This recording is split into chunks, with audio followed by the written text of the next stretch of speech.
ସେମିତି ଓଦାରେ ଆସି ଠିଆ ହେଇଛୁ ଆଉ ଦୋକାନ ଦୁଆର ମୁହଁରେ। ସରକାର ତ କହିବୁ କେମିତି ବସଷ୍ଟାଣ୍ଡଟା କରନ୍ତୁ, ଆମେ ଓଦାରେ ଠିଆ ହଉଛୁ ନା।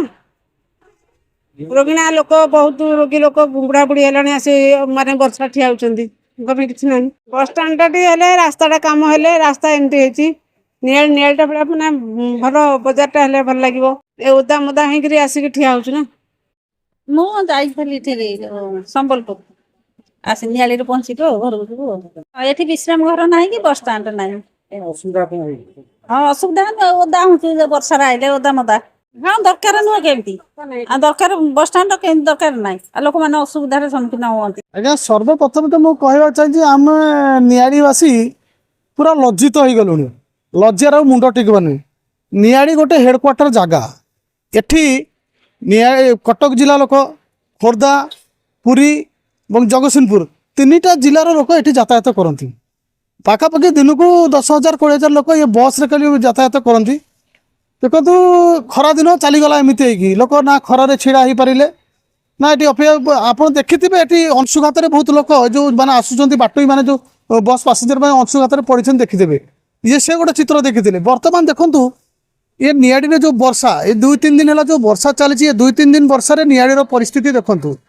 ଯେଉଁମାନେ କହୁଛନ୍ତି ନିଆଡ଼ିର ବିକାଶ ହେଇଛି, ନିଆଡ଼ିର ବିକାଶ ହେଇଛି ବୋଲି କହୁଛନ୍ତି, ଦଳ ଡେଉଁଛନ୍ତି। ଆମେ ଲୋକମାନଙ୍କର ସୁବିଧା ପାଇଁ ଏ ଦଳରୁ ସେ ଦଳ, ସେ ଦଳରୁ ସେ ଦଳ ମାଙ୍କଡ଼ ଭଳିଆ ଡେଉଁଛନ୍ତି। ତାକୁ ପଚାରନ୍ତେ ଯେ ନିଆଡ଼ିର ବିକାଶ କ'ଣ ହେଇଛି।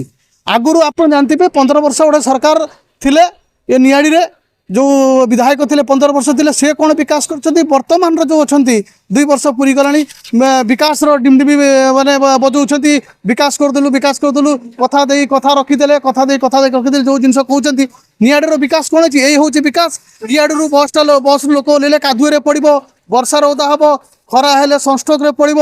si ତାକୁ ଯଦି ପରିସ୍ରା ଲାଗିବ, ନିଆଡ଼ିରେ ଗୋଟେ ପରିସ୍ରାଗାର ନାହିଁ, ସେ ପରିସ୍ରା କରିପାରିବ ନାହିଁ। ଯେ କି ଗୋଟେ ପରିସ୍ରାଗାର ହେଇଛି ନିଆଡ଼ିରେ, ପାଖାପାଖି 8 ଲକ୍ଷରୁ 10 ଲକ୍ଷ ଟଙ୍କା ଖର୍ଚ୍ଚ ହେଇକି ସେ ପରିସ୍ରାଗାର ବନ୍ଦ ପଡ଼ିଛି। ତାକୁ ମନ ଇଚ୍ଛା ତାଲା ପକାଇ ତା ଟ୍ୟାପ୍ ବି ଭାଙ୍ଗି ଦେଇଛନ୍ତି।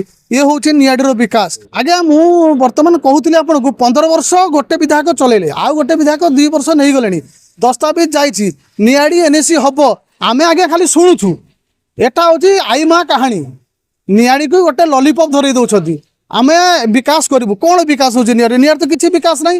ଏଠି ଦେଖନ୍ତୁ, ନିଆଡ଼ିରେ ବର୍ତ୍ତମାନ ଲୋକ ଓହ୍ଲେଇଲେ, କେଇ ଜଣ ଲୋକ ପଡ଼ିଲେଣି। ମାନେ ରାସ୍ତା କରରେ ଆଣ୍ଠିଏ ଲେଖା କାଦୁଅ ରହିଛି। ଏବଂ ନିଆଡ଼ି ବଜାରରେ ଦେଖିବେ ଗାଈଙ୍କର ଯେଉଁ ଉତ୍ପାତ। ଯେଉଁ ଜାଗାରେ ଯାଇ ଏ ବର୍ଷା ପାଣିଟା ରହେ, ଆପଣମାନେ ଯାଇକି ଦେଖିବେ ସେଠି, ତାକୁ ମାନେ ଆମର ନିଆଡ଼ି ତହସିଲଦାର ସେ ଜାଗାକୁ ପୋତି ସାରିଲେଣି। ଯାକେ ନିଆଡ଼ିରେ ବର୍ଷା ହେଲେ ବନ୍ୟା ହେବା ଥୟ, ଆଉ ଯେଉଁ ଗରିବ ଗୁରୁବା ଲୋକ ଏଠି ସେଠି ଘର କରି ସେ ମରିବାଟା ଥୟ।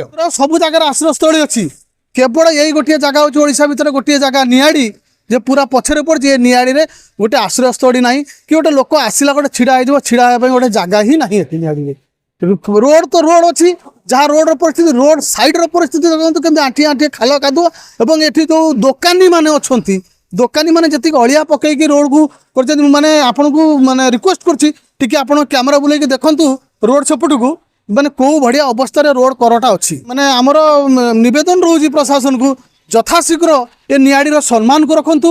ଏ ନିଆଡ଼ିରେ ଯେଉଁ ବେଶୀ କିଛି ନ କରିପାରୁଛନ୍ତି, ଏ ଅପାରଗ ସରକାର ବେଶୀ କିଛି ନ କରିପାରୁଛି, ଅତି କମ୍ରୁ ଏ ରୋଡ଼ ସାଇଡ଼୍ ଜାଗାଟି ଗୁଡ଼ାକ ଯେଉଁ ଅଛି ତାକୁ ଟିକେ ସଫାସୁତୁରା ରଖିବା ପାଇଁ ନିବେଦନ କରିବି। ଏବଂ ନିଆଡ଼ିରେ ଏ ଯଦି ପରମାନେଣ୍ଟ ଆଶ୍ରୟସ୍ଥଳୀ ନ ହୋଇପାରୁଛି, ଏ ବର୍ଷା ଦିନ ପାଇଁ କିଛି ଗୋଟେ ଆଶ୍ରୟସ୍ଥଳୀ କରିବା ପାଇଁ ମୁଁ ପ୍ରଶାସନକୁ ଅନୁରୋଧ କରିବି ଯେ ଆମର ଏଇ କାମଟା କରାଯାଉ।